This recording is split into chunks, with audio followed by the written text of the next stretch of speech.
விசை கூட அந்த வசனத்தை நாம் வாசிப்போம். அவர் சமீபமாய் வந்தபோது நகரத்தை பார்த்து அதற்காக கண்ணீர் விட்டு அழுது, உனக்கு கிடைத்த இந்த நாளிலாகிலும் உன் சமாதானத்துக்கு ஏற்றவர்களை நீ அறிந்திருந்தாயானால் நலமாயிருக்கும். இப்பொழுதோ உன் கண்களுக்கு மறைவாய் இருக்கிறது. அல்லேலூயா. இயேசு கிறிஸ்து தன்னுடைய வாயில் இருந்து பேசின ஒரு வார்த்தை. ஒரு மனுஷனுக்கு எப்போ அழுகை வரும்? ஒரு மனுஷனுக்கு எப்போ அழுகை வரும் சொல்லுங்க? எப்போ அழுகை வரும்? சின்ன பிள்ளைகளுக்கு திட்டினா அழுகை வந்துடும். சில பிள்ளைகளுக்கு சாப்பாடு கொடுக்கலன்னா அழுகை வந்துடும். சில பிள்ளைகள்கிட்ட அம்மா கொஞ்ச நேரம் பேசாமல் இருந்தால் அழுகை வந்துடும். பார்த்துருக்கீங்களா? இந்த ரூத்து மாதிரி இருக்கிற பிள்ளையெல்லாம் அவங்க அம்மா கொஞ்ச நேரம் பேசாமல் இப்படி இருந்துட்டாங்கன்னா போதும், அழுகை வந்துடும். அந்த பிள்ளை முன்னாடி அவங்க தங்கச்சியை தூக்கிட்டு அழுகை வந்துடும். ஆனால் வளர வளர எப்போ அழுகை வரும் அப்படின்னாச்சுன்னா, சிலருக்கு துக்கம் வரும்பொழுது அழுகை வரும். எங்கேயாவது ஊரை விட்டு கிளம்பி போகும்போது என்ன வந்துடும்? நம்ம தம்பிமாரெலாம் ஜெனிஸு, அருள் ஊருக்கு போகும்போது அழுகை வந்துருச்சு. அவங்க எந்த தப்புமே பண்ணலை. ஆனால் ஏன்னா இது அன்புனால வருது. சில நேரங்களில் சந்தோஷத்தினால் நமக்கு அழுகை வரும். அப்படியெல்லாம் வந்திருக்குதா? சந்தோஷத்தினால் அழுகை வந்திருக்கான்னு கேட்டேன்.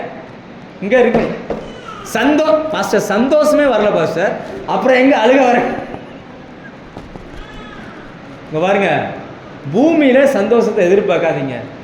இந்த பூமியே விழுந்து போன ஒரு உலகம். இங்க உங்களுக்கு சந்தோஷம் இல்லை. இவைகளுக்கு மத்தியில் நம்மை சந்தோஷப்படுத்துவதற்கு தான் தேவன் நம்ம கூட இருக்கிறார். அவர் பேசுகிற ஒவ்வொரு வார்த்தையும் நமக்கு சந்தோஷம். இல்லையா? நீங்க நம்புறீங்களா? கர்த்தர் பேசுற வார்த்தை சந்தோஷம். ஒருவேளை சாப்பாட்டுக்கு வழி இல்லாமல் ஏங்கி இருந்த காலங்கள் உண்டு. ஆனா அப்படிப்பட்ட நம்மை கொண்டு அநேகருக்கு சாப்பாடு கொடுக்குற அளவுக்கு கர்த்தர் வச்சிருக்கிறார்னா அது எவ்வளவு பெரிய சந்தோஷம். உங்களை கர்த்தர் ஜீவனோடு வச்சிருக்காருல்ல. உலகம் முடியல, இன்னமும் நாட்கள் இருக்குது. உங்களை இன்னும் பலனை கர்த்தர் கொடுத்திருக்கிறார். உங்க பிரச்சனையெல்லாம் தாண்டி வருவதற்கு பலனை கர்த்தர் தருவார். அல்லேலூயா. ஒரு மனுஷனுக்கு துக்கம் வரும்பொழுதும் சந்தோஷம் வரும், சந்தோஷம் வரும்பொழுதும் கண்ணீர் வரும். ரைட்டா? ரெண்டுமே இருக்குது வேதத்தில். இப்போ இயேசு ஏன் அழுகிறார் அப்படின்னு பார்த்தீங்கன்னா, அவருக்கு அழுகை அந்த அழுகைக்கான காரணம் என்ன அப்படின்னா, ஒரு பெரிய ஒரு வெற்றியான ஒரு சூழ்நிலை. எப்படின்னா, இயேசு கழுதையின் மேல் பவனி வருகிறார். சுற்றி இருக்கிற எல்லாருக்கும் சந்தோஷம், ஆனால் இயேசுக்கு மட்டும் துக்கம். எல்லாருக்கும் சந்தோஷம், அவருக்கு மட்டும் என்ன இருக்குது? துக்கம். எல்லாரும் என்ன நினைக்கிறாங்க அப்படின்னா, அவர் நமக்கு ராஜாவா இருக்கிறார் அப்படின்னு நினைக்கிறாங்க. ஆனா அவர் என்ன சொல்றார் அப்படின்னாச்சுன்னா, நான் உனக்கு ராஜாவா இருக்கிறத விட உனக்கு சகோதரனா இருக்கிறது எனக்கு விருப்பம்ன்றார். அவருடைய விருப்பம் வேற, மனுஷனுடைய விருப்பம் வேறையா இருக்கு. அதனால அவர் நகரத்தை பார்த்தோன்னு அழ ஆரம்பிச்சிட்டார். ஏன்னா அந்த ஜனங்களுக்கு திருந்துவதற்கு எவ்வளவோ நேரங்கள் கொடுத்தார். அதனால்தான் பின்னாடி சொல்றார், உனக்கு எவ்வளவோ உனக்கு கொடுக்கப்பட்ட இந்த நாளில் ஆகிலும் உன் சமாதானத்துக்கு ஏற்றவர்களை நீ அறிந்திருந்தாயானால் உனக்கு நலமாயிருக்குமே. இப்பொழுது அவைகள் உன் கண்ணுக்கு எப்படி இருக்குதா? உன் கண்ணுக்கு அது மறைக்கப்பட்டிருக்குது. உன் சந்தோஷம் எங்க இருக்கு அப்படின்றது உன் கண்ணுக்கு தெரியல. நீ தேடுற சந்தோஷம் சந்தோஷமே இல்லை. நீ விரும்புகிறபடி உன்னுடைய வாழ்க்கை இல்லை. அவர் விரும்புகிறபடி தான் நம்முடைய வாழ்க்கை இருக்குது. இல்லையா? நான் சொல்ற புரியுதா? இன்றைக்கு நம்ம மத்தியில் பரிசுத்த ஆவியானவர் வைக்க விரும்புகிற கேள்வி என்னவென்றால், உங்களுக்காக இயேசு அழுகிறாரா சந்தோஷப்படுகிறாரா? சொல்லுங்க. என்ன நினைச்சு அவர் அழுகிறாரா சந்தோஷப்படுகிறாரா? அதை நாம் ஒவ்வொருத்தரும் கேட்டுக்கணும். நான் உங்க முன்னாடி சில சம்பவங்களை பேச விரும்புகிறேன். இதை பழைய ஏற்பாட்டில இருந்து ஒரு சில சம்பவங்களோடு தொடர்பு படுத்தி காட்ட விரும்புகிறேன். யோசேப்பு இயேசுவுக்கு முன் அடையாளம். சரிதானா? பைபிள் எடுத்து இயேசு எப்படி பிரசங்கம் பண்ணாருன்னு பாருங்க. அப்போஸ்தலர்கள் எப்படி பிரசங்கம் பண்ணாங்கன்னு பாருங்க. இயேசு பிரசங்கம் பண்ணி முடிக்கும் பொழுது மத்தேயு 7ஆம் அதிகாரம் கடைசி வசனம் சொல்லுகிறது, அவர் பரிசேயரை போல் வேத பாரகரை போல் பிரசங்கியாமல் அதிகாரம் உள்ளவராய் பிரசங்கித்தபடினால் அவருடைய பிரசங்கத்தை குறித்து ஜனங்கள் ஆச்சரியப்பட்டார்கள். அல்லேலூயா. வேத பாரகர் பரிசேயருடைய பிரசங்கம் எப்படி இருக்கும்னா, நீ கேள்வி கேட்காம கூட போ, நான் பாட்டு பேசிக்கிட்டே இருப்பேன், அது போயிட்டே இருக்கு. அது அல்ல. இயேசு எப்படி பிரசங்கம் பண்ணுவார்னா, அவர்களோடு சம்பாஷணை பண்ணி கேள்வி கேட்டு அந்த விஷயம் அவனுக்குள்ள போகுதான்னு செக் பண்ணி அதுக்கப்புறம் தான் பேசுவோம். உங்களுக்கு புரியாத 10,000 வார்த்தைகளே அல்ல, உங்களுக்கு புரிகிற 10 வார்த்தைகள் உங்களுக்கு போதும். இல்லையா? அதனால நீங்க பேசணும்னா வாயை திறந்து பேசணும். ஏதாவது சந்தேகம் இருந்ததுன்னா கேட்கணும். இயேசு கிறிஸ்து யோசேப்பு இயேசு கிறிஸ்துக்கு ஒரு முன் அடையாளம். யோசேப்பு வெள்ளிக்காசுக்கு விற்கப்பட்டார். இயேசுவும் சொல்லுங்க, இயேசுவும் எந்த காசுக்கு விற்கப்பட்டார்? வெள்ளிக்காசுக்கு விற்கப்பட்டார். யோசேப்போடு உடன் பிறந்த சகோதரர்கள் அவரை விற்றார்கள். யோசேப்பை விற்கிறதுக்கு விலை பேசினது யாரு? சொல்லுங்க, யார் விலை பேசினது? யூதா. யூதா என்கிற எபிரேய வார்த்தை கிரேக்கத்தில் வந்துச்சுன்னா, கிரேக்கத்தில் வரும்போது எல்லாமே இஸ்ன்னு சேர்த்து வரும். நம்ம தமிழில் சில பேர் சொல்லுவாங்கல்ல பஸ், அது வந்து இங்கிலீஷ். பஸ்ஸு அது என்னது சொல்லுங்க?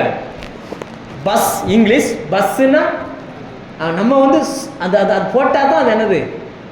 அதே போல கிரீக் எபிரேயத்தில் யூதானா, கிரேக்கத்தில் வரும்போது அது எப்படி வந்துடுது?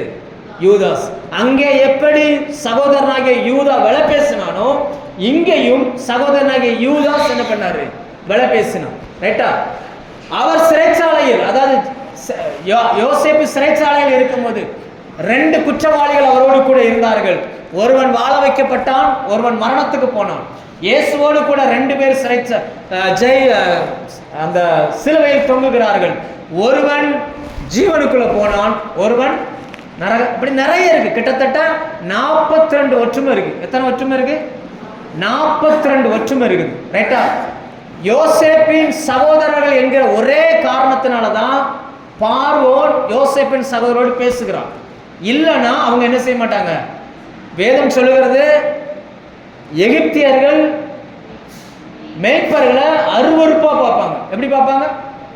ஒரு மிருகம் செத்து கிடக்குன்னா அந்த வழியை நீங்க போறீங்க, அது அப்படியே பூச்சி அரிச்சு கிடக்குதுன்னா நீங்க அதை சந்தோஷமா பார்ப்பீங்களா?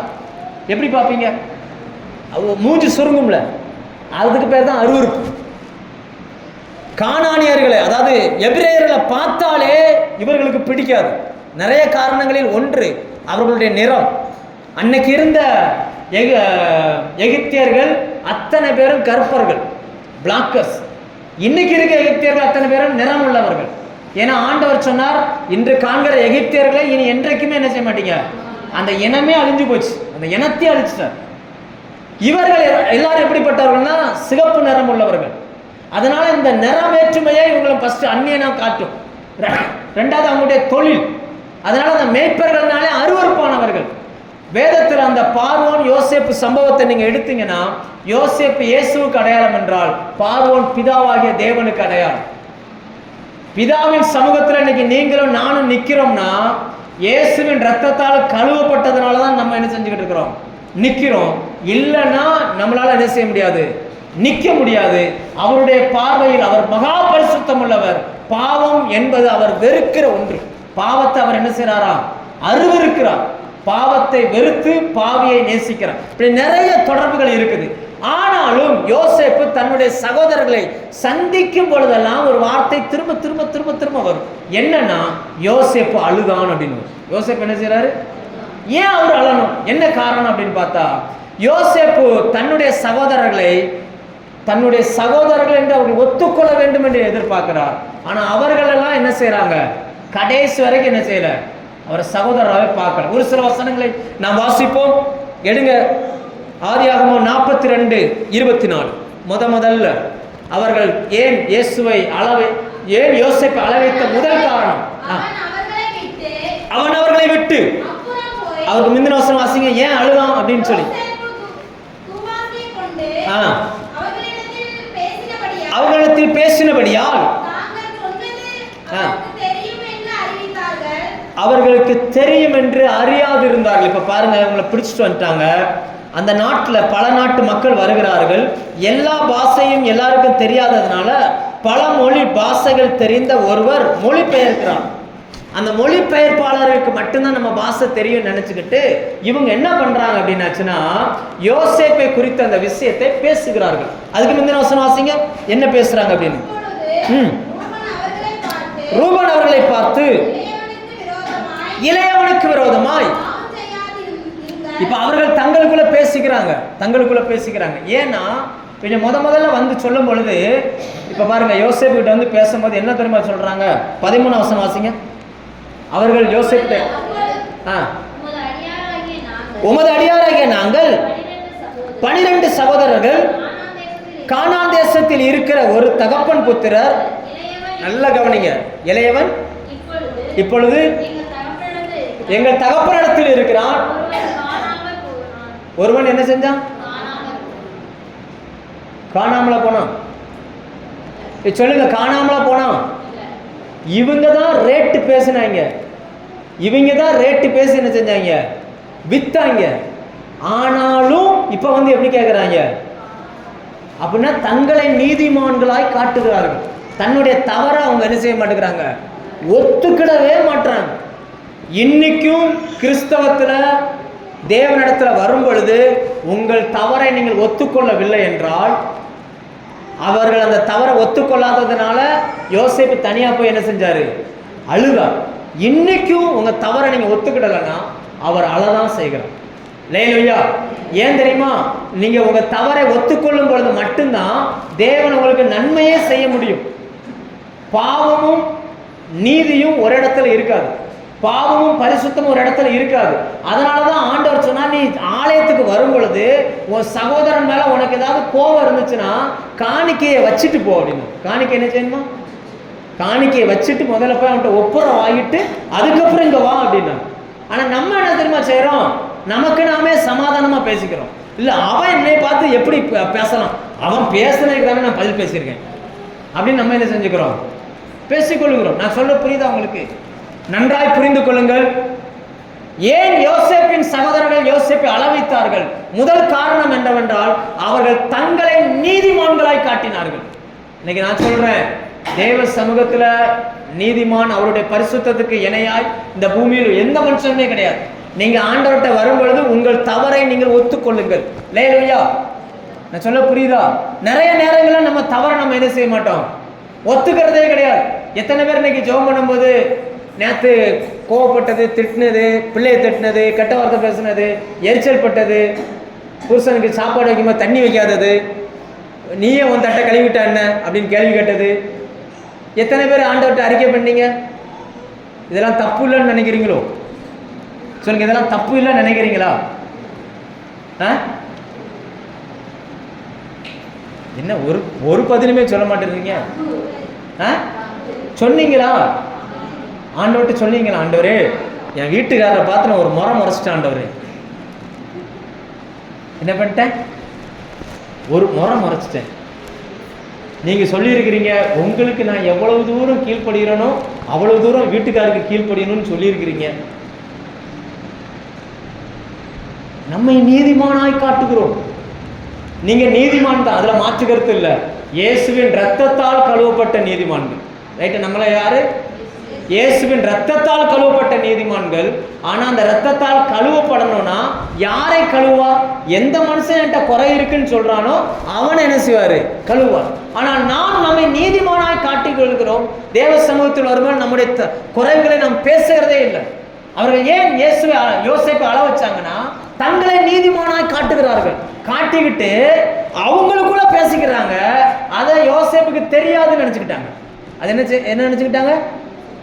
ஆமா, சில நேரங்களில் சில வீடுகளில் பேசிக்கொள்வார்கள், நம்ம எதுக்கு இவருக்கு காணிக்கை கொடுக்கணும், நம்ம இவ்வளவு கஷ்டப்பட்டு சம்பாதிக்கிறோம், இவருக்கு காணிக்கை கொடுக்கணும். எங்க பேசிக்கிறார்கள்? சர்ச்சைக்கு போனாலே எப்ப பாரு மனம் திரும்புனே பேசுறாரு.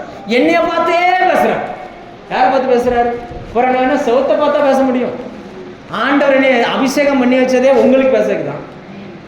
எப்போ போனாலும் என்னையவே பேசுறேன். உன்னையதான், உங்களை தான் பேச முடியும். வேற யாரை பேச முடியும்? சொல்லுங்க, யாரை பேச முடியும்? சகோதரர்கள் இயேசுவை சகோதரராகவே பார்க்கலங்க. அவரை சகோதரரா பார்க்கவே இல்லை. எப்படி பார்த்தாங்கன்னா, அவர் ஒரு அதிபதியாவே பார்த்தாங்க. எப்படி பார்த்தாங்க? இன்னைக்கு நீங்கள் இயேசுவை எப்படி பார்க்கிறீர்கள்? ஒரு கடவுளா பார்க்குறீங்கன்னா உலகமே அவரை கடவுளா பார்க்குது. இயேசுவை ஏற்றுக்கொண்டவனுக்கும் ஏற்றுக்கொள்ளாதவனுக்கும் அவர்தான் கடவுள். அதுல மாற்று கருத்தே கிடையாது. வேதம் சொல்லுகிறது, நல்லோருக்கும் தீயோருக்கும் மழையை பெய்ய பண்ணுகிறார். எல்லாரையும் போல நம்ம இல்லை. நீங்களும் நானும் இரத்தத்தால் தொடர்புடையவர்கள். லேலுயா. நம்மெல்லாம் எப்படிப்பட்டவங்களாம்? ரத்தத்தால் தொடர்புடையவர்கள், ரத்த சம்பந்தமானவர்கள். ஆனா நம்ம என்னைக்காவது அப்படி பார்த்திருக்கிறோமா? அவர் எனக்கு ரத்த சம்பந்தமானவர், அந்த அந்த உரிமையோடு தேவ சமூகத்தில் வந்து அப்படி பார்த்திருக்கிறோமா? யோசிச்சு பாருங்க. அவங்க சொல்றாங்க ஒருவன் காணாமல் போனான். எவ்வளவு துணிகரமான வார்த்தை பேசுறாங்க. அவங்க என்ன நினைச்சுக்கிட்டாங்கன்னா, இவர் யாரோ, அவர் யாரோ அவருக்கு எப்படி தெரியும் எல்லாம் அப்படின்னு நினைச்சுக்கிட்டாங்க. நம்மளும் அநேக நேரங்களில் தேவனுக்கு எதுவுமே தெரியாது என்று நாம் நினைத்துக் கொள்கிறோம். ஆனால் வேதம் சொல்லுகிறது, நம்மை பார்க்கும் பொழுது நிர்வாணமாகவும் வெளியரங்கமாகவும் அவர் நம்மை காண்கிறார். லேலோயா. மனுஷனுக்கு மனுஷன் மறைக்கிறதுக்கு தான் ட்ரெஸ்ஸு, தேவனுக்கும் நமக்கும் மறைக்கிறதுக்கு என்ன இல்லை? ட்ரெஸ்ஸு இல்லை. நான் உங்கள் முகத்தை பார்க்குறேன், உங்கள் கண்ணீரை பார்த்த உடனே ஐயோ பாவம் ஐயோ அப்படின்னு நினச்சிருந்தேன். ஆனால் ஆண்டவரோ கண்ணீரை பார்க்கல. அவர் எதை பார்க்குறாருன்னா இருதயத்தை பார்க்குறார். லேலோயா. இருதயத்துக்குள்ள நீங்க தேவனிடத்துல வரும் பொழுது வேதம் சொல்லுகிறது, உங்களுடைய வஸ்திரத்தை அல்ல இருதயத்தை கிழிச்சு உங்கள் தேவனாய கர்த்தரிடத்துல மனம் திரும்புங்க அப்படின்றது. லேலோயா. யோசேப்பின் சகோதரர்கள் அந்த யோசேப்பை ஃபர்ஸ்ட் சகோதரனா பார்க்கல, ரெண்டாவது பொய் சொன்னாங்க, துணிகரமா நினைச்சாங்க, பொய் சொன்னாங்க. மூணாவது தாங்கள் பேசி கொண்டது அவருக்கு தெரியாதுன்னு நினைச்சாங்க. நான் பார்க்குறோம்ல, யோசேப்பு துபாசியை கொண்டு பேசினபடினால் தாங்கள் பேசிக்கொள்வது அவருக்கு தெரியாது என்று என்ன செஞ்சாங்க?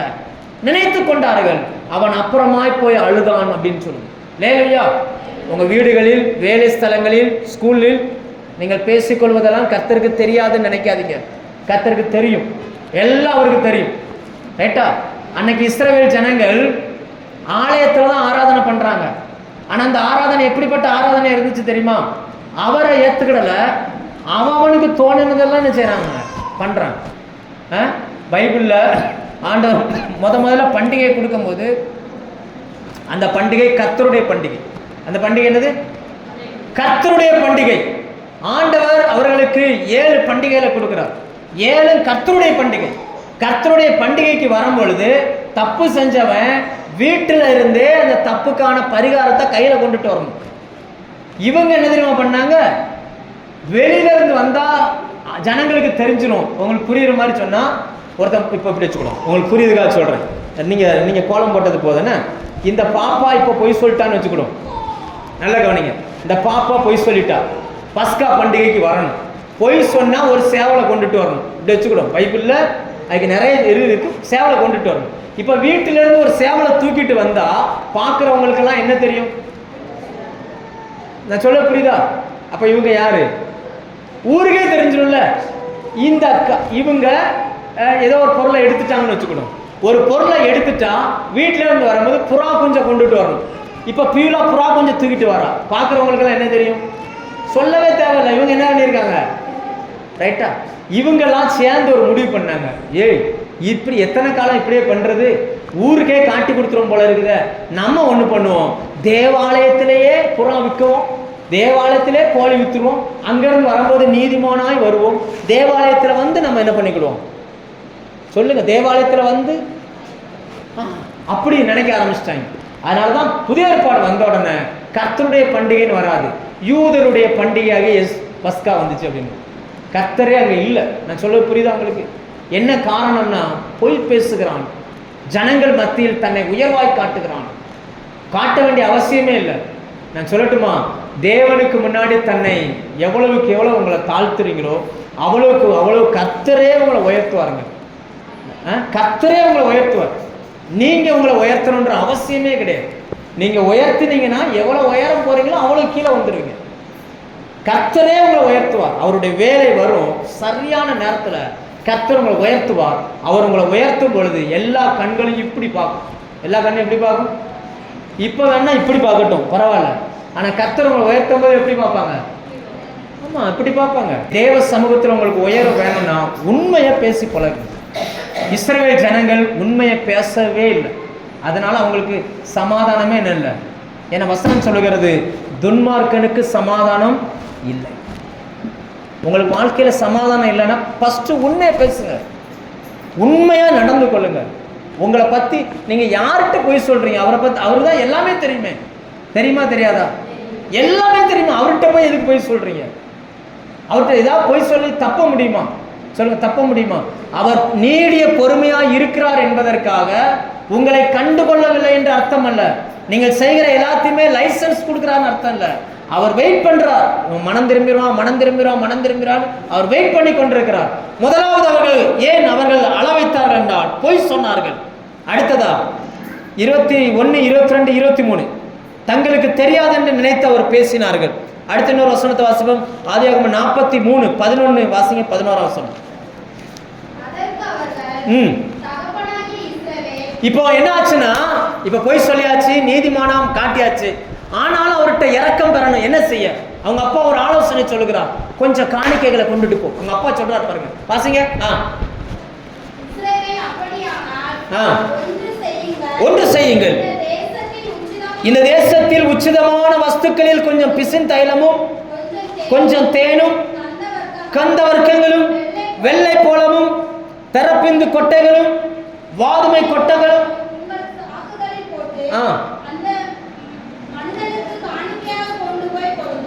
அவன் உங்ககிட்ட கோபமா பேசுறான்னா ஒண்ணு செய்யுங்க, காணிக்க கொடுத்துருங்க. இப்ப என்ன செஞ்சிடணும்? மனுஷன் கண்டுபிடிச்ச பெரிய பெரிய ட்ரிக் அது. கோபமா பேசணும், என்ன பண்ணிடணும்? காணிக்க கொடுத்துருங்க. அவர் கோபப்பட மாட்டாரு. அப்படியா? ஆண்டவர்கிட்ட காணிக்க கொடுத்து ஏமாத்தவா? காணிக்க கொண்டு வந்து இவங்க என்ன பண்றாங்க பாருங்க. 22, 25 வசனம் வாசுங்க.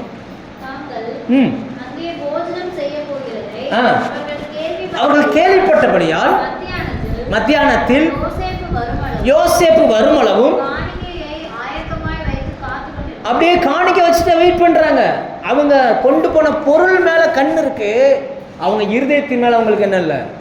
நான் சொல்றதை நல்லா புரிஞ்சுக்கோங்க. கொடுக்க போகிற பொருள் மேல அவங்களுக்கு கண் இருக்குது. ஆனா தேவனை எதிர்பார்க்கிறதோ பொருளை கிடையாது, அவங்களுடைய இருதயத்தை எதிர்பார்க்கிறாங்க.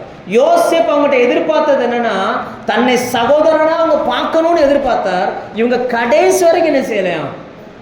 அது பார்க்கவே இல்லை. இவங்க இப்போ காணிக்கை கொண்டு போய் வச்சுட்டு வெயிட் பண்றாங்க. இந்த காணிக்கை கொடுத்துட்டு அவரை என்ன செஞ்சிருவோம், சரிப்படுத்திடுவோம் அப்படின்னு நினைக்கிறாங்க. அடுத்த வசனம் பாருங்க. காணிக்கையை கொண்டு வைத்து காலில் விழுந்தார்கள். யோசேப்பு வீட்டுக்கு வந்த போது கையில் இருந்த காணிக்கையை கொண்டு வந்து வைத்து தரை மட்டும் குனிந்து அவனை வணங்கினார்கள். யோசிச்சு பாருங்க, யோசேப்பினுடைய கண்ணு நீங்க வீட்டுல போய் படிச்சு பாருங்க. ஏன்னா யோசேப்பினுடைய இருதயம் அவங்கள பார்த்து, அந்த வசனத்தை வாசிங்க. யோசேப்பினுடைய உள்ளம் அவர்களை பார்த்த மாத்திரத்தில் பொங்கினது. 30ஆம் வசனம். யோசேப்பின் உள்ளம் தன் சகோதரனுக்காக, இங்க பாருங்க, இன்னைக்கு வந்திருக்கிறோம் இல்லையா? வந்த உடனே யோசேப்பு, இயேசு கிறிஸ்து முன்னடையாளமாய் வாழ்ந்த அந்த யோசேப்பு போல இன்னைக்கு இயேசு இருக்கிறார். அவர் நம்மளை பார்க்கும் பொழுது சகோதர அன்புல அவருடைய இருதயம் என்ன செய்யுது, பொங்குது. ஆனா யோசேப்புக்கு முன்னாடி உட்கார்ந்திருந்த கூட்டம் எப்படி உட்கார்ந்துருக்குன்னா, காணிக்கையை கையில வச்சுக்கிட்டு காணிக்கையை கொடுத்துட்டு அவரை கும்பிட்டுட்டு போனா போதும்னு என்ன செய்யுது. இது வெளி பிரகாரமானது. யோசேப்பினுடைய இருதயமோ உள் பிரகாரமானது. நான் சொல்ல புரியுதா? நீங்க வெளி பிரகாரமா அன்பு காட்டுறீங்களா, உள் பிரகாரமா அன்பு காட்டுறீங்களா? தேவன் உள்ள இருந்து என்ன செய்யறாரு, அவருடைய இருதயம் பொங்குது. ஜெபம் பண்ண போனீங்கன்னா அவருடைய இருதயம் என்ன செய்யுது சொல்லுங்க? ஜெபம் பண்ண போகும்போது அவருடைய இருதயம் என்ன செய்யுது? நீங்க கேட்கறதுக்கு முன்னாடியே கொடுக்கறதுக்கு அவர் ரெடியா இருக்கிறார். ஆனா நம்ம இருதயம் என்ன சொல்லுது? இல்ல, காணிக்கை கொடுக்கல, அதனால அவர் நம்ம மேல அன்பா இல்ல. காணிக்கையை வச்சுட்டு வெயிட், சாப்பிட கூட்டிட்டு போனா சாப்பிட வேண்டியதானே, சாப்பிடல. இவங்க காணிக்கை வச்சுட்டு வெயிட் பண்றாங்க. காணிக்கை கொடுத்துட்டு சாஸ்தாங்கமா விழுந்து அவரை கூல் பண்ணலான்னு பாக்குறாங்க. நீங்க பைபிளை படிச்சு பாருங்க, யோசேப்பு அந்த காணிக்கையை தொடவே இல்லை. பின்னாடி படிச்சீங்கன்னா அது அப்படியே அவன் பாக்கெட்ல போட்டுருங்க அப்படின்ட்டு அவன் சாக்குல என்ன செஞ்சிருக்க. நான் சொல்றேன், நீங்க கொடுக்குற காணிக்கையை கர்த்தர் அங்கீகரிக்கணும்னா முதல்ல உங்களை அங்கீகரிக்கணும். பக்கத்துல பார்த்து சொல்லுங்க, கர்த்தர் காணிக்கை அங்கீகரிக்கணும்னா அவர் முதல்ல உங்களை அங்கீகரிக்கணும். அதுதான் ஆதியாகமம் 4ஆம் அதிகாரம் நமக்கு சொல்லி கொடுக்கிறது. ஆபேலையும் அவன் ரைட்டா, கர்த்தர் ஒரு மனுஷனை அங்கீகரிக்கலைன்னா அவன் கோடி கோடியா கொடுத்தாலும் அதை ஆண்டவர் என்ன செய்ய மாட்டாரு. சரியான உதாரணம் தாவீதும் சாலமோன். தாவீது கொடுத்த பணத்துல ஆலயம் கட்டப்பட்டது. சாலமோன் சம்பாதித்த தங்கங்கள் தெருக்களில் கல்ல போல என்ன செஞ்சிச்சான். சாலமோன் சம்பாரிச்சு மனைவிக்கு ஆலயத்தை கட்டினாரு. மனைவிக்கு அரண்மனையை கட்டினார். 700 அரண்மனை. எத்தனை எத்தனை சொல்லுங்க, எத்தனை? ஒத்த வீடு இல்லாமல் நம்ம உட்காந்துக்கிட்டு இருக்கோம். ஒரு வீடு இல்லாமல் நம்ம என்ன செஞ்சுட்டு இருக்கோம்? 700 வீடு. அதில் ஒரு குண்டூசி தங்கத்தை கூட கர்த்தர் பயன்படுத்தலைங்க. வேதத்தை போய் நல்லா படிச்சு பாருங்க. ஆனால் தாவீது காடுகளிலும் மலைகளிலும் ஓடி திரிந்த மனிதன். கர்த்தர் அவனை உயர்த்த ஆரம்பித்தார். உயர்த்த உயர்த்த உயர்த்த ஏன் தாவீது கொடுத்தது அங்கீகரிச்சார்னா, தாவீதை கர்த்தர் அங்கீகரிச்சிருந்தார். அதனால தாவீது என்ன பண்ணாரு? தாவீது நிமித்தம் தான் சாலமோனுக்கு கிருபையை தவிர சாலமோனி நிமித்தம் என்ன செய்யல இல்லை. நான் சொல்ல புரியுதா உங்களுக்கு? நான் யாரையும் தப்பா சொல்லணுன்றக்காக சொல்லலை. ஒன்றை புரிஞ்சுக்கோங்க, கர்த்தர் என்னை அங்கீகரிக்கணும். என்னை அங்கீகரிச்சா என் காணிக்கை அங்கீகரிக்கப்படும். கர்த்தர் என்னை அங்கீகரிக்கலைன்னா என் காணிக்கை என்ன செய்யாது. நம்மளை அங்கீகரிச்சிருக்காரா? சொல்லுங்க, நம்மளை அங்கீகரிச்சிருக்காரா? அங்கீகரிக்க போய் தாங்க காணிக்கை பெருகுது. இங்க பெருகலை. இங்க 1000 கூட வராது. ஆனால் இவைகள் எடுத்து செலவு பண்ண ஆரம்பிக்கும் போது பல ஆயிரங்களா இது மாறுது. உங்களால் நம்ப முடியுதா? வேதத்தில் எழுதி இருக்கிறது நம்ம வாழ்க்கையில் நடக்குன்னு உங்களால் நம்ப முடியுதா? இது கட்டுக்கதைகள் அல்ல. ஏதோ ஒரு பையனுடைய கையில் பணம் வந்து கொஞ்சம் அப்போ வச்சுருந்தானா, ஏசுகிட்ட கொடுத்தானா, ஏசு ஜெபம் பண்ணாரா, அது பெருகிச்சான். இது படிக்கிறதுக்கு நல்லா இருக்குது. இது உங்கள் வாழ்க்கைக்கு கொண்டு வரணும்ல. சொல்லுங்கள், கொண்டு வரணுமா வரக்கூடாதா? கொண்டு வந்தால் தான் அவர் உங்களை அங்கீகரிச்சிருக்காருன்னு அர்த்தம். நான் சொல்ல புரியுதா? வந்தால் தான் அவர் உங்களை என்ன செஞ்சுருக்காரு? அங்கீகரிச்சிருக்கிறார். வரலன்னு வச்சுக்கோங்க, இதை நீங்கள் கட்டுக்கதையாக தான் என்ன செஞ்சுக்கிட்டு இருக்கிறீங்க. ஏதோ ஒரு படிக்கிறோம், ஏதோ நடந்துச்சான், நமக்கும் நடக்கணும். நமக்கு இங்கே பாருங்க, குறைவு பெருகுன்றதுக்கு நீங்களும் நானும் அடையாளம். நீங்களும் நானும் யாரு? எத்தனை காலம் நீங்கள் ஆபிரகாம், ஈசாக்கு, யாக்கோபு, தாவீது தான் அவருக்கு சாட்சின்னு சொல்ல போறீங்க. நீங்கள் என்னைக்கு சாட்சியாக மாறுவீங்க? நம்ம தான் சாட்சியாக மாறணும். ஆண்டவர் சொன்னார்ல, எருசலேமிலும் சமாரியாவிலும் யூதேயாவிலும் உலகத்தின் கடைசி பரியந்தமும் நீங்கள் எனக்கு சாட்சிகள். ரைட்டா? நம்ம இன்னைக்கு என்ன செய்யணும்? அவருக்காக இருக்கும். நான் சொல்ல புரியுதா? அந்த சகோதரர்கள் காணிக்கை கொண்டு வந்து என்ன செஞ்சாங்கன்னா, அவரை கூல் பண்ணலாம்னு நினைச்சாங்க. ஆனால் யோசேப்பு அதை அங்கீகரிக்கவே இல்லை. லேலூயா. அப்பமும் யோசேப்பினுடைய இருதயம் அழதான் செஞ்சிச்சு. அந்த வசனத்தை வாசிங்க, 30ஆம் வசனம் திரும்ப வாசிங்க. யோசேப்பின் உள்ளம் தன் சகோதரனுக்காக பொங்கினபடியால் அவன் அழுகிறதற்கு இடம் தேடி துரிதமாய் அறைக்குள்ள. ஏன்? என்ன காரணம்னா, அவர் சகோதர அன்புல பழகணும்னு வர்றாரு. சகோதரர்களோ காணிக்கை கொடுத்து என்ன செய்யறாங்க? காலில் விழுகிறாங்க. சம்பந்தம் இல்லாமல் இருக்கு பாருங்க, சம்பந்தம் இல்லாமல் இருக்குது. யோசிச்சு பாருங்க, ஒரு தாய் ஒரு பிள்ளைகிட்ட எதிர்பார்க்கறது உண்மையான அன்பை எதிர்பார்க்குறாங்க. அந்த பிள்ளை பணத்தை மட்டுமே, ஏமா உனக்கு பணம் தானே வேணும், வாங்கிட்டு தூரப்போ அப்படின்னா அந்த தாய்க்கு இருதயம் எப்படி இருக்கும்? இப்போ ஜெனிஸ் வெளிநாட்டில் வேலை செய்கிறான், ஏமா உனக்கு காசு தானமா வேணும், அனுப்பிட்டே இருக்கேன், நீ சத்தம் கட்டாமல் ஒரு வாரத்தில் உட்காரு அப்படின்னா எப்படி இருக்கும்? அதை விட்டு அவன் ஒவ்வொரு நாளும் ஃபோன் பண்ணி, ஏமா நீ சாப்பிட்டியாம்மா, உடம்பு எப்படிமா இருக்குது? இந்த அம்மா எதை எதிர்பார்ப்பாங்கன்னு நினைக்கிறீங்க? சொல்லுங்கள், எதை எதிர்பார்ப்பாங்க? காசு இல்லை, என் பிள்ளை பேசுகிறந்த. நான் சொல்ல புரியுதா? தேவன் நம்மகிட்ட எதிர்பார்க்கறது காசு இல்லைங்க, நம்ம எது கொடுக்கறதே இல்லை. அவரை நம்ம அன்போடு என்ன செய்யணும்? தேவ சமூகத்தை வரும்போது அன்போடு வரணும்னு அவர் எதிர்பார்க்குறோம். ஆனால் நம்ம என்ன நினைக்கிறோம்னா, வரும்போதே அவர் நம்மளை ஏதாவது தண்டிச்சிருவாரோ, ஏதாவது பண்ணிடுவாரோ, ஏதாவது இப்படி செஞ்சிருவாரோ. அதனால தான் நிறைய பேர் ஊருக்கு போகும்போது தான் ஜபமே பண்ணுவாங்க. நான் நிறைய பார்த்துருக்கேன். எங்கள் பாஸ்டர்யா நாங்கள் ஊருக்கு கிளம்புறோம், வாங்க வந்து ஜெபம் பண்ணுங்க. ஏன்? பஸ் மோதிருமோ இல்லைன்னா அதுக்கு தான் பயம் இல்லை. எப்பவுமே அன்பாய் இங்க பாருங்க, இயேசு அன்புள்ளவர், தேவன் அன்பாகவே இருக்கிறார். அன்பில்லாதவன் தேவனை அறியான். உங்களுக்குள்ள அன்புனா என்னன்னு படிக்கலைன்னா தேவன்னா யாருன்னே உங்களுக்கு தெரியல. அவருக்கு உருவம் இல்லை, ஆனால் நிறைய சுபாவங்கள் இருக்கு. அதில் ஒரு சுபாவம் அன்பு. யோசேப்பு அவங்க கொடுத்த பணத்தை என்ன செய்யறான்? அங்கீகரிக்கவே இல்லை. அவருடைய இருதயம் பொங்குது, அப்படியே அப்படியே கட்டி பிடிக்க மாட்டானான்னு பொங்குது. நானும் பார்க்குறேன், ஆராதனை நடத்துகிற போது எத்தனை இருதயம் பொங்குதுன்னு சொல்லி. நம்ம இதை நீங்கள் கை தட்டுங்க, நீங்கள் அது பண்ணுங்க இது பண்ணுங்கன்னா அடிப்பம்பு அடிக்கிறது போல நானும் அடிப்பம்பு அடிச்சு பார்க்குறேன். சில பம்பில் தண்ணியே வரமாட்டேங்க, சில பம்பு மூடியே போச்சு. நம்ம அடிப்பம்பு இல்லைங்க, நம்ம பொங்குகிற நீர் ஊற்று.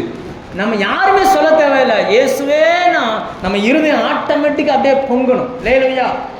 யோசேப்பு அதை எதிர்பார்த்தார், தன் சகோதரர்கள் தன்னை கட்டி தன் சகோதரர்கள் கண்டுபிடிப்பாங்கன்னு சொல்லி. ஆனால் கடைசி வரைக்கும் என்ன செய்யல? இன்னொரு வசனம் வாசிப்போம், 45ஆம் அதிகாரம். அவர் தன்னை வெளிப்படுத்தும் போது கூட அவர்களுடைய கண்ணு கலங்கவே இல்லை. பாருங்க 45ஆம் அதிகாரம் எடுங்க. அவன் சத்தமிட்டு அழுதான். இதை படிக்கும்போது உங்களுக்கு என்ன தோணுது? இப்ப சகோதரர்கள் உட்கார்ந்து இருக்கிறாங்க, சத்தமிட்டு அழுதான், எகிப்தியர் கேட்டார்கள், பார்வோனின் வீட்டாரும் கேட்டார்கள். அப்ப இவங்களும் கேட்டிருக்கணும்ல. சொல்றேன், நான் தான் உங்க சகோதரனாகிய யோசேப்புன்னு சொல்லி. அத்தனை பேருடைய கண்ணு புறாமுட்டை போல இருக்குது. ஒருத்தர் கண்ணு கூட என்ன செய்யல. யோசேப்பு அழுகிறாருங்க, யாருமே என்ன செய்யல. அன்பு பெருகிச்சுன்னா கட்டி பிடிச்சு அழுவாங்க. அன்பிற்கும் உண்டோ அடைக்கும் தாள். நீங்க பைபிளை பின்னாடி படிச்சு பாருங்க, 14ஆம் வசனம் பாருங்க. 14ஆம் வசனம், தன் தம்பியாகிய பென்யமீனின் கழுத்தை கட்டி கொண்டு அழுதான். பென்யமீனும் கழுத்தை கட்டி கொண்டு. பென்யமீன் மட்டும்தான் அழுதுருக்கிறான். அடுத்த வசனம் வாசிங்க. மற்ற 10 பேர் இருக்கிறாங்க, டுபாக்கூர், அவங்கள பாருங்க. தன் சகோதரர் யாவரையும் முத்தம் செய்து அவர்களையும் கட்டி கொண்டு அழுதான். அடுத்து என்ன வந்திருக்கணும்? அவர்களும் அழுதார்கள் தானே வந்திருக்கணும். நான் சொல்றது புரியுதா உங்களுக்கு? நான் என்ன சொல்ல வரேன்னு புரியுதா? இப்போ நம்ம ஆராதிக்க வருகிறோம், ஆண்டவர் நம்மை கட்டி பிடிக்கிறார், கட்டி பிடித்து தன்னை வெளிப்படுத்துகிறார். அப்போ நமக்கும் அது பொங்கணும்னு தானே அவர் எதிர்பார்க்கிறாரு. பென்யமீனுக்கு மட்டும்தான் பொங்கி இருக்குது, மற்ற 10 பேருக்கு என்ன செய்யல. அவங்களுக்குள்ள ஏன் என்ன காரணம்? என்ன காரணம்னா உள்ளுக்குள்ள கள்ளத்தனம் இருக்கு. உள்ளுக்குள்ள கள்ளத்தனம் இருந்துச்சுன்னா தேவ அன்பு இருதயத்தை நிரப்பார். நான் சொல்ல எத்தனை பேருக்கு புரியுது? குஷ்டரோகம் வந்தவனுக்கு உணர்ச்சியே கிடையாது, தெரியுமா? வேதம் குஷ்டரோகத்தை பாவத்தோடு கம்பேர் பண்ணுது. காலில் குஷ்டரோகம் இருந்துச்சுன்னா உணர்ச்சி அவங்களுக்கு வராதுங்க. என்ன குத்தினாலும் உணர்ச்சிருக்காரு. சிலருடைய இருதயம் உணர்ச்சியற்ற இருதயமா என்ன செய்யுது? 10 பேரையும் கட்டி பிடிக்கிறான், முத்தம் கொடுக்குறான், அவங்களுக்கு கொஞ்சம் கூட உணர்வே வரலையே. ஆனால் அதே நேரம் அந்த பென்யமீனை பாருங்க, கட்டி பிடிச்ச உடனே யோசேப்பும் அழுகிறான், பென்யமீனும் என்ன செய்றாங்க. உங்க இருதயம் எப்படி? நீங்க ஆராதனைக்கு வந்திருக்கிறீங்க, எத்தனை பேர் ஆராதனையில் ஆண்டவர் என்னை தொட்டார்னு சொல்றவங்க இருக்கிறீங்களா? என்னை தொட்டார், ஆண்டவர் என்னை கட்டி பிடித்தார், என் உணர்வுகளோடு அவர் இடைப்பட்டார். பாஸ்டர் நடத்துறது இல்லைங்க ஆராதனை. நீங்க கர்த்தரோடு என்ன செய்யணும்? முன்னாடி இருக்கிறால பார்க்கவே கூடாது. முன்னாடி இருக்கிறவர் அவர் போயிட்டே இருக்கும். நீங்க ஆராதிக்க வந்திருக்கிறீங்கன்னா நீங்களும் உங்கள் இயேசுவும். நான் சொல்ல எத்தனை பேருக்கு புரியுது? தேவன் ஒவ்வொருத்தரோடு தனிப்பட்ட விதத்தில் டீல் பண்ண விரும்புகிறார். அதில் நான் 1ஆம் வசனத்தின் பின்பகுதி என்ன சொல்லணும்னா, யோசேப்பு தன் சகோதரருக்கு தன்னை வெளிப்படுத்துகையில் ஒருவரும் அங்கே என்ன இல்லையா, ஒருவரும் அருகில் இல்லை. எத்தனை பேர் என்னை சுற்றி இருந்தாலும் இயேசு என்னோடு பேசுகிறதை என்ன தவிர வேற யாரும் கேட்க முடியாது. எத்தனை பேர் ஒத்துக்கிறீங்க? இயேசு என் கூட பேசுறத என்னை தவிர வேற யாரும் என்ன செய்ய முடியாது, கேட்க முடியாது. அவர் என்கிட்ட பேசுறாருன்னா என் இருதயமே எனக்குள்ள இருந்து பொங்கணும். அந்த 2 பேரும் ஒன்னா சேரணும்னு கர்த்தர் எதிர்பார்க்கிறார். அப்படி சேரலனா தான் நம்மளை பார்த்து என்ன செய்யறாரு, அழுகிறார். அடா பாவி பயல. யோசேப்பு அந்த 10 பேரையும் கட்டி பிடித்து முத்தம் கொடுத்து யோசேப்பு அழுதான், அவர்கள் என்ன செய்யலையாம்? சொல்லுங்க. இன்னைக்கு நீங்க வந்திருக்கிறீங்க, உங்களை கட்டி பிடிக்கிறார், நீங்க சொல்றீங்க என்னை கட்டி பிடிச்ச மாதிரி எனக்கு தெரியலையே பாஸ்டர். அவர் கட்டி பிடிக்கிறார், அவர் முத்தம் கொடுக்கிறார். சங்கீத உன்னத பாட்டில் பார்க்குறோம், அவர் வாயின் முத்தங்களால் என்னை முத்தமிடுவாராக. அவருடைய வாய் தான் இந்த வசனங்களை உங்களோடு பேசுகிறது. அவருடைய வாய் தான் என்ன செய்யுது? சொல்லுங்க. அவர் வாய் தான் உங்களோடு இந்த வசனங்களை பேசுகிறது.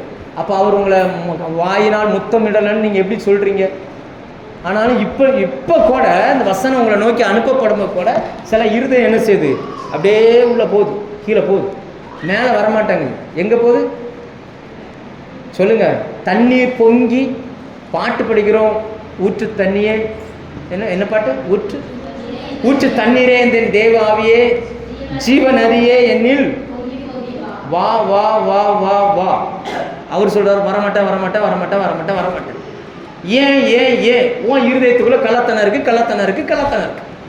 அப்புறம் எங்க இருந்து வரும்? நான் சொல்றது புரியுதா புரியலையா? இங்க பாருங்க, நேரம் போக்குறதுக்காக நம்ம இங்க வரல. இது அரசியல் கூட்டமும் அல்ல. இங்க உள்ள வந்தவன் திரும்பி போகும்போது புது மனுஷனாய் மாற்றப்பட்டு போயிருக்கும். லேலுயா.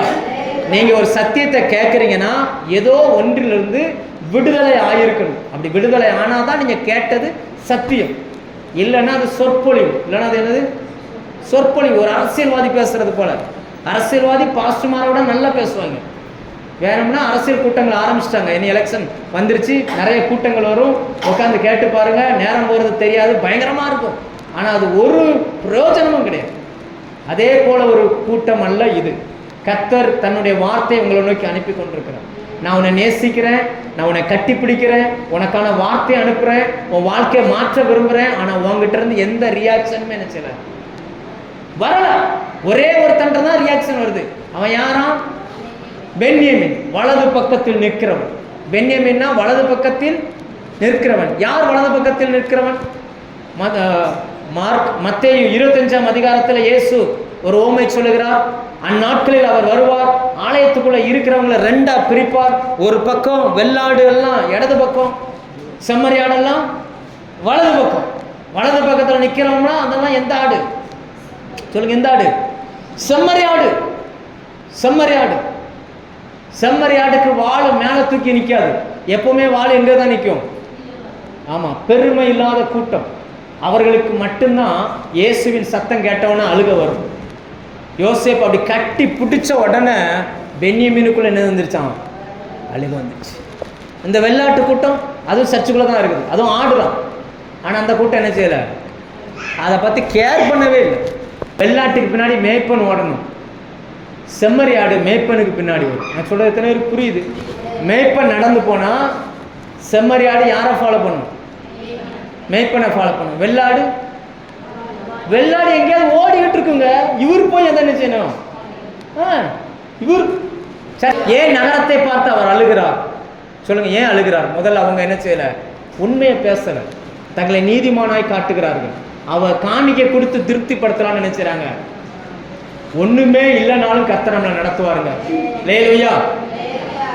எந்த வருமானம் இல்லாட்டாலும் கர்த்தர் நம்ம நடத்துவார். இல்லைங்க, பெருசு அன்பு தான் பெருசு. அவர் உங்ககிட்ட இருந்து அன்பை எதிர்பார்க்கிறார். நீங்க காட்டுகிற அன்பு எப்படிப்பட்ட அன்பு சொல்லுங்க? நீங்க காட்டுகிற அன்பு எப்படி? நீங்களே என்ன செஞ்சுக்கோங்க, தீர்மானிச்சுக்கோங்க. அடுத்து அவரை அள வைத்த இன்னொரு சம்பவம் 50ஆம் அதிகாரம், ஆதியாகமம் 50. ஆதியாகமம் 50ஆம் அதிகாரம். இப்ப அப்பா இல்லை, அப்பா இறந்துட்டார். அதுக்கப்புறம் அவங்க என்ன சொல்றாங்க பாருங்க, 15, 16, 17. தங்கள் தகப்பன் மரணம் அடைந்ததை யோசேப்பின் சகோதரர் கண்டு ஒருவேளை ஏங்க இவ்வளவு நாள் சாப்பாடு கொடுத்துருக்கிறாரு யோசேப்.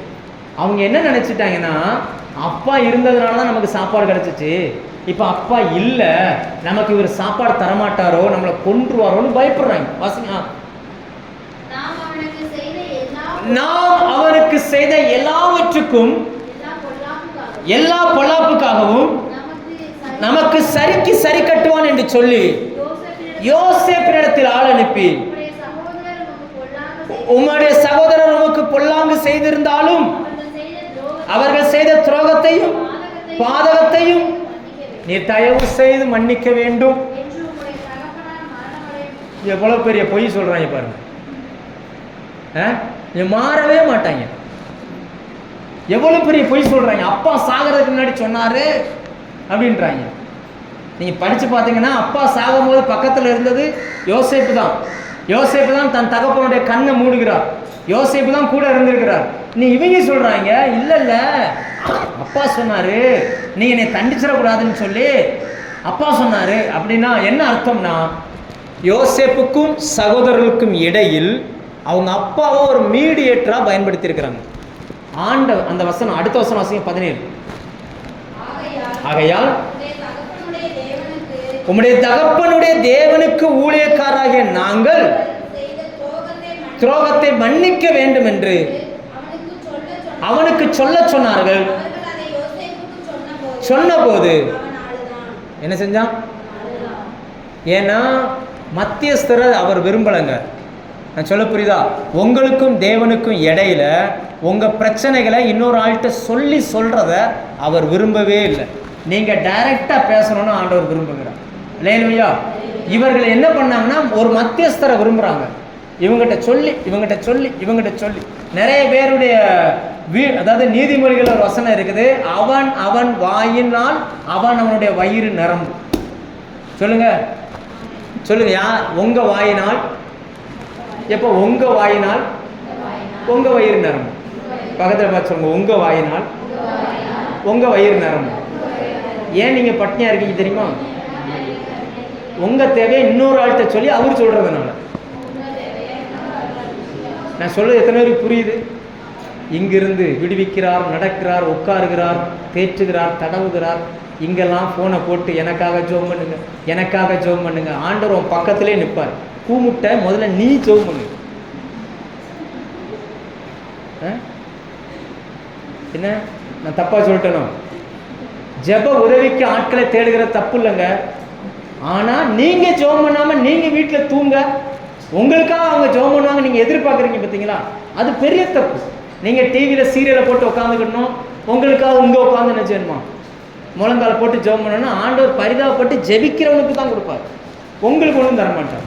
அவன் என்னைக்கு பசி எடுத்து வர்றானோ அன்னைக்கு என்ன செஞ்சுக்கிடுவான். நான் சொல்ல புரியுதா புரியலையா? யோசேப்பு ஏன் அழுதார்? 4 இடங்கள் அழுகிறார். 4 இடங்கள்லையும் ஏன் அழுகிறார்னா, ஃபஸ்ட்டு தன்னை நீதிமானாய் காட்டுகிறார்கள். இதே தப்பை தான் இஸ்ரவேலர்கள் பண்ணாங்க. 2வது பொய் சொல்லுகிறார்கள். 2வது என்ன செய்கிறாங்க? 3வது தாங்கள் பேசினது அவருக்கு தெரியாது என்று நினைக்கிறார்கள். 4வது அவருடைய இருதயம் அன்பினால் பொங்கி இருக்க இவர்கள் காணிக்கையினால் திருப்திப்படுத்தலாம்னு நினைக்கிறாங்க. கடைசியாக பார்த்தீங்கன்னா மீடியேட்டர் என்ன செய்கிறாங்க? உள்ளே கொண்டு வராங்க. அது இந்த 5மே யோசேப்பு அழுகிறதற்கு முக்கியமான காரணம். லேலுயா. ஏன் இஸ்ரவேல் ஜனங்களை பார்த்து ஆண்டவர் சொன்னார்? ஃபர்ஸ்ட் லூக்கா 19:43. வேகமாக ஒரு 10 நிமிஷத்தில் முடிச்சிடும். டைம் என்னம்மா? ஒரு 5 மினிட்ஸில் முடிச்சிடும். என்ன 3 காரணம்? 1 வாசிங்க 19:43. ஃபர்ஸ்ட் நான் உன்னை சந்திக்கும் காலத்தை அப்பாயின்மெண்ட் டைம். தேவன் நமக்கு கொடுத்திருக்கிற அப்பாயின்மெண்ட் டைம் அது உங்களுக்கு தெரியல. நீங்க ஒரு கலெக்டரை சந்திக்க போறீங்கன்னா ஒரு டைம் இருக்குது, இந்த டயத்துல வாங்க நம்ம சந்திக்கலாம் அப்படின்பார். தேவன் நமக்கு ஒரு அப்பாயின்மெண்ட் டைம் கொடுத்திருக்கிறார். அது அந்த டைம் என்ன சொல்லுங்க பார்ப்போம். தேவன் மனிதனை சந்திப்பதற்கான அப்பாயின்மெண்ட் டைம் என்ன? நீதிமொழிகள் வசனம் சொல்லுகிறது, அதிகாலமே என்னை தேடுகிறவன், சொல்லுங்க, என்னை தேடுகிறவன். ஆமா, அதுல முக்கியமான மேட்டர் என்னன்னா அதிகாலை. நமக்கு அதிகாலை எத்தனை மணி? அதைத்தான் ஆண்டவர் சொல்லுகிறார், உன்னை சந்திக்கும் காலத்தை நீ என்ன செய்யற? உனக்கு தெரியலம்மா, உனக்கு தெரியல. உன்னை நான் எப்ப சந்திப்பேன்னு உனக்கு என்ன செய்யல? அதிகாலை என்பது நமக்கு தான், தேவனுக்கு கிடையாது. நமக்கு இங்க அதிகாலைன்னா அமெரிக்காவில் சாயங்காலம். அவர் காலங்களுக்கும் நேரங்களுக்கும் அப்பாற்பட்டவர். ஆனால் அதிகாலை நேரம் என்பது எதை குறிக்குதுன்னா வெறும் டயத்தை மட்டுமே குறிக்கல. நீங்க எப்போ உங்க மனசை ஒருமுகப்படுத்தி போய் உட்காடுறீங்களோ அப்போ கர்த்தர் உங்களோடு பேசுவார்.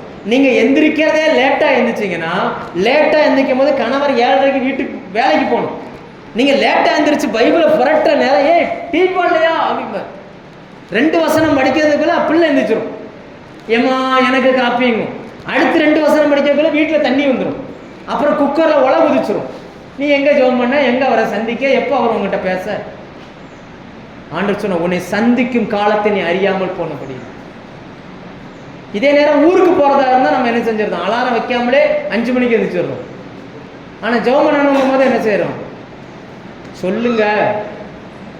அப்போ சந்திக்கும் காலத்தை நீங்கள் அறியவில்லை என்றால் உங்களுக்காக அவர் என்ன செய்கிறாரு? ஏன்னா அன்னைக்கு ஒவ்வொரு நாளும் உங்களுக்கு இப்படி வச்சுக்கூடும், உங்களுக்கு புரியுதுக்காக சொல்கிறேன். இன்னைக்கு எனக்கு 30,000 ரூபா பணம் தேவைன்னா இது அவருக்கு ஏற்கனவே தெரியும்ல. அப்போ அந்த 30,000 ரூபாய்க்கான சோர்ஸை கையில் வச்சுட்டு வருவார். இவனுக்கு இதை சொல்லணும், இந்த இடத்துல பணம் இருக்கு போய் வாங்கிக்கோன்னு சொல்லணும்னு அவர் வருவார். வர்ற நேரத்தில் நான் எந்திரிச்சு கொட்டாயை விட்டுட்டு போ, இன்னைக்கு ஜெபம் பண்ண வேண்டாம், ரொம்ப டயர்டாக இருக்குது, பைபிள் படிக்க வேண்டாம், ரொம்ப டயர்டாக இருக்குது, நம்ம எதுவுமே செய்ய தேவையில்லை, நாளைக்கு பார்த்துக்கிட்டோம் அப்படின்னு ஆச்சுன்னா அவர் எனக்காக என்ன செய்கிறாரு, அந்த அப்பாயின்மெண்ட் நேரத்தில் அவர் வெயிட் பண்ணுறார். நான் அங்கே போகலை. கடைசியில் எனக்கு கிடைக்க வேண்டிய அந்த பணம் என்ன செய்யாது, கிடைக்காது. திரும்ப எப்படி கிடைக்கும், நான் போய் கடன் வாங்கணும். அப்புறம் அந்த கடனை கட்ட இன்னொரு கடன் வாங்கணும். அப்போ அந்த கடனை கட்ட இன்னொரு கடன் வாங்கணும். ஆனால் அவர் குறிப்பிட்ட அந்த நேரத்தில் நான் எந்திரிச்சு போயிருந்தேன்னா என் தேவையை அவர் என்ன செஞ்சிருப்பாரு. நான் சொல்கிறது எத்தனை பேருக்கு புரியுது? அவர்கள் ஏன் கண்ணீர், அதுக்கப்புறம் நான் கடன் வாங்கிட்டு நம்ம கஷ்டப்படுறோம், அதை பார்த்து அவர் என்ன செய்கிறாரு, கண்ணீர் வடிக்கிறார். எவ்வளோ பெரிய தேவன், அவர்கிட்ட இருந்து பணம் கேட்டுட்டு தரலன்னு போய் மனுஷன்ட்ட கையேந்தி கடன் வாங்குறோம்னா அவர் பார்த்து சிரிச்சுட்டா இருப்பாரு. உன் பையன் பேர் என்னம்மா? ஜெரிஸுக்கு பசி. ஜெரிஸ் அம்மா சூப்பராக சாம்பார் வைப்பாங்க. அவங்க பெரியம்மாவுக்கு சாம்பார் வைக்க தெரியாது, புளிக்குழம்பு தான் வைக்க தெரியும். ஜெரிஸ் அம்மா சூப்பராக சாம்பார் வைப்பாங்க. அவனுக்கு பசி, வீட்டில் சாப்பாடு ஆக்கி வச்சுருக்காங்க. இவன் இங்கே சாப்பிடாம எய்த்த வீட்டில் போய், ஏக்கா எனக்கு ரொம்ப பசிக்குதுக்கா, எனக்கு எதாவது கொடுங்கக்கான்றத ஜெரிஸ் அம்மா பார்த்துட்டாங்கன்னு வச்சுக்கோங்களேன், என்ன பண்ணுவாங்க சொல்லுங்கள், என்ன பண்ணுவீங்க? யாருக்குள்ளும் பசியோடு இருந்தாலும் என்ன செய்யுது, தேவையோடு இருந்தாலும் ஏன் சில நேரங்களில் குறைவுகள் வருது, ஏன் திரும்ப திரும்ப அடி விழுகுதுன்னா எங்கே நிற்கணுமோ அங்கே நம்ம என்ன செய்யலை. இத்தனை பேருக்கு புரியுது நான் சொல்கிறது? உங்களை சந்திக்கும் காலத்தை நீங்கள் அறியாமல் போகிறபடினால் அவர் கண்ணீர் வடிக்கிறார். ரெண்டாவது, அதை திரும்ப வாசிங்க.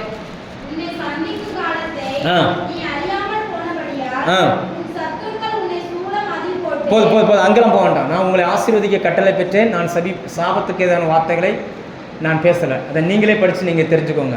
இன்னொரு வசனம் வாசிப்போம், மத்தேயு 23:37. இந்த பாயிண்டோடு நம்ம முடிக்கிறோம். மிச்சத்தை நீங்கள் வீட்டில் போய் படிச்சுக்கணுன்னு. இதே சம்பவம் அங்கேயும் வருது, ஆனால் இயேசு அது வேற ஒரு சந்தர்ப்பத்தில் பேசுகிறார். வாசிங்க 23. எருசலேமே எருசலேமே, தீர்க்கதரிசிகளை கொலை செய்து உன்னிடத்தில் அனுப்பப்பட்டவளை கல்லெறிகிறவளே, கோழி தன் குஞ்சுகளை சேர்த்துக் கொள்கிற வண்ணமாய் நான் எத்தனையோ தரமோ உன்னை சேர்த்துக்கொள்ள மனதா இருந்தேன். கோழி தன் குஞ்சை சேர்த்துக்கிற மாதிரி நம்மளை என்ன செய்கிறாரு, சேர்த்துக்கிறதுக்கு ரெடியாக இருக்கிறாரு. நமக்கு என்ன இல்லையா? அன்னைக்கு இருந்த ஜனங்களுக்கு மனசு இல்லை. அவங்களுக்கு என்ன இல்லை? மனசு இல்லை. சில சொல்லுவாங்க ஜெபிக்க மனசே இல்லை. பார்த்துருக்கீங்களா? முட்டை பார்த்துருக்கீங்களா? கோழி அடை வைக்கிறத யார் பார்த்துருக்க? கோழி இப்போ ஒரு 10 முட்டை வைக்கிறீங்கன்னு வச்சுக்கோங்களேன். கோழி என்ன தெரியுமா செய்யும்? மேலே படுத்துக்கிட்டு அந்த முட்டையை உருட்டும். அந்த முட்டை என்ன செய்யும்? உருட்டும். அப்படியே அங்கேயும் இங்கேயும் அப்படிலாம் கவனித்து பாருங்கள். சவுண்டு கேட்குதான்னு பாருங்கள். உருட்டும். ஏன்னா தாய்க்கோழி மேலே இருக்கிற அந்த சூடு அந்த முட்டையில் இறங்கி முட்டைக்கு உள்ளே போய் என்ன செய்யணும்? அந்த குஞ்சை உருவாக்கணும். எதெல்லாம் அந்த செட்டைக்குள்ளே இருந்துச்சோ அது எல்லாம் குஞ்சா மாறிடும். சில முட்டை உருளாது, கொஞ்சம் தள்ளி போயிடுச்சுன்னு வச்சுக்கோங்களேன், அது உருளலை. அந்த முட்டை என்ன சொல்லுவாங்க? உள்ள உருண்டை முட்டை. அப்பா ஆண்டவர் நிறைய ஜெபம் வச்சு உங்களை உள்ள கூப்பிட்றாரு, வா வா, உன்னை நான் கொஞ்சம் கொஞ்சமாக என்ன செய்கிறேன், உருட்டி உருட்டி எங்கெல்லாம் இருக்க சரிப்படுத்துறேன்னு கூப்பிட்றாரு. வந்தவங்க நல்ல முட்டை, வராதவங்க நான் சொல்லலை. எத்தனையோ தரம் சேர்த்துக்கொள்ள மனதாக இருந்தா உங்கள் தேவைகளை அவருக்கு தெரியுங்க. நாம் எத்தனையோ நேரங்களில் கண்ணீர் வடிக்கிறோம், அவருக்கு தெரியும். அந்த கண்ணீரை துடைப்பதற்கு ஒரு மனதாக இருக்கிறார். ஆனால் கூப்பிடுகிறார், நமக்கும் என்ன இல்லை, மனதில்லை. அதனால் அதை பார்த்து என்ன செஞ்சார்? கண்ணீர் வடிக்கிறார். இப்போ சொல்லுங்கள், உங்களை குறித்து அவர் கண்ணீர் வடிக்கிறாரா, சந்தோஷப்படுறாரா?